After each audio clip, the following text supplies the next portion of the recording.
My name is Susan Rabano. I'm a Senior Customer Success Manager at Totango, and I'm delighted to welcome my guest, Kunal Kapur, the Senior Director of Account Management for Jobvite. We want to cover the 5 W's of renewal. First is when. So, Kunal, when do you begin the renewal process?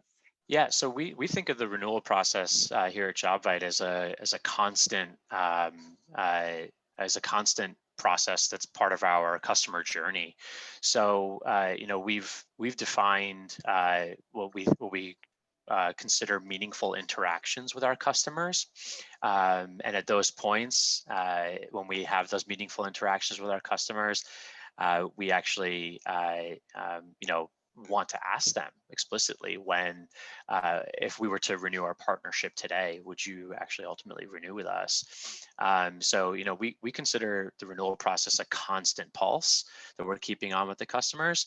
It shouldn't be a question at the time of renewal about if you're renewing, but instead what the process is to finalize our commercial agreement with the customer. So that's kind of the way we've been thinking about it and executing here at Jobvite. That's great. That's such an important message too, is that to always be talking about it, right? And how do you segment the renewal so that you've got the right resource in place? Yeah, absolutely. So we've segmented our teams here at Jobvite, and I've seen many different flavors of this over Hmm. my time in account management and customer success. But currently we segment our customers based on their market segment and their spend with us as well. So we make sure that our mid-market and enterprise teams are focused on making sure that they're in touch with the customers, running quarterly business reviews, for example, and kind of executing on those big, meaningful interactions that we have with them face to face, or these days over Zoom and video.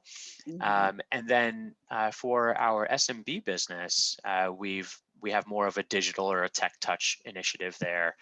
All of our contracts are annual agreements, and so we do inform our customers about their upcoming renewals in the SMB space, and how they will be automatically renewed.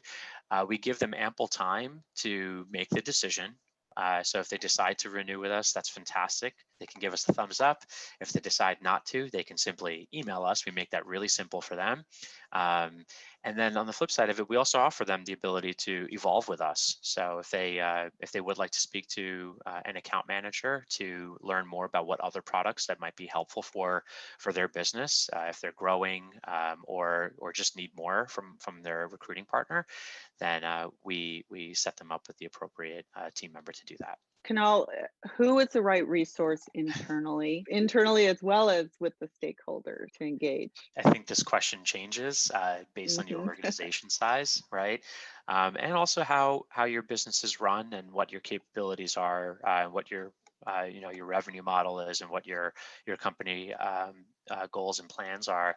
I've worked at organizations where the customer success manager runs the renewal, runs any upsell and cross sell as well, and I've led teams doing that. In the environment that I'm in today at Jobvite, we actually have a separate success manager and account manager. The success manager is mainly focused on delivering outcomes for the customer based on our partnership with the customer. So whatever they've purchased, making sure that the customer is receiving value from that. And these are very much value-based outcomes. But then when it comes to the commercial partnership, so renewals and cross sells and upsells and terms of our agreement and the negotiating that goes behind all of that, that's led by the account management team. Well, and at Totango, I'm an individual contributor, a CSM, and um, CSMs, we lead the process, but we also partner with our account executives too through the process. So sometimes at the stakeholder level, I mean at the customer level, the processes are really complex, and so that's where pulling the original salesperson in to help navigate that is important. The next question takes us to what. So what do you know about the likelihood of them renewing? And I know for me, I look at the health, I look at the history to determine the likelihood, and that's where the data comes into play. But Kunal, you've got something kind of special and unique that you're starting with the RNPS. Would you like to tell us about that? Yeah, absolutely. So I think Susan, it's really, really important that when you're talking about what and what do you know about the likelihood about the customer renewing, like you said, the data, their usage, the value they've received, right? And that could be Hmm. return on investment. That could be, in our business, how many hires do we help them get? If you're in a different business, you're looking at what's the value you're bringing to the end user there, and making sure that that's front and center as part of your conversation. We are actually on the verge of launching a pretty interesting new concept here called Renewal NPS. So I'm sure many of you have heard of NPS, Net Promoter Score surveys. How likely are you to refer us to another organization? And that NPS score is something that's a baseline to track your performance as a business to other organizations, right? Doing an apples to apples comparison with other businesses out there. But what we're actually going to endeavor on is launching Renewal NPS. So how likely are you to renew your partnership with us? And we're going to start doing this quite early, actually. We're going to start doing this at the 6-month mark after a customer has started with us.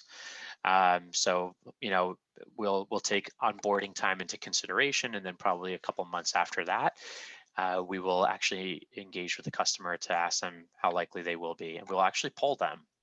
And this will help us understand, are they getting value? Do they feel like they're getting value? And do they feel like the partnership is in a good place?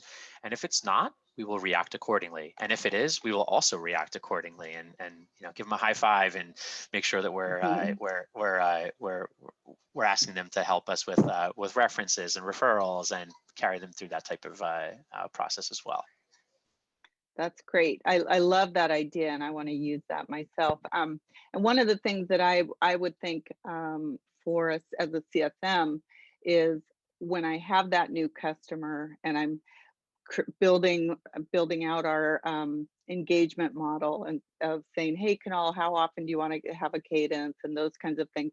I would also say that, in about 6 months, we'll take your temperature in terms of renewal so that, it's sort of expected, right, from the get-go. Our final W is why. So why should your customer renew with you? And so this takes us back to the very start, right? Why did they sign?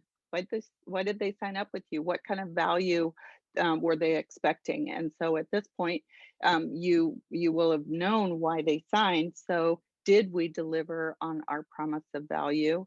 And what value are they receiving? Are they saving time, money, or both? And another thing to consider is how is the competition stacking up to you? How are you stacking up to the competition? So were there some differentiators in the beginning that were the reasons why they chose you? And do those still matter today? Today's climate is very different. So you want to be checking with the customer all along to find out that those still matter, those same differences. So then is your solution, is everyone getting value from the solution? And so much so that they've really incorporated it into their everyday processes. So those are some of the whys. I think they're really important. So thank you, Kunal, for your great insight and guidance there. So the 5 Ws are a way to keep the process simple and to be clear about what's important to your customer.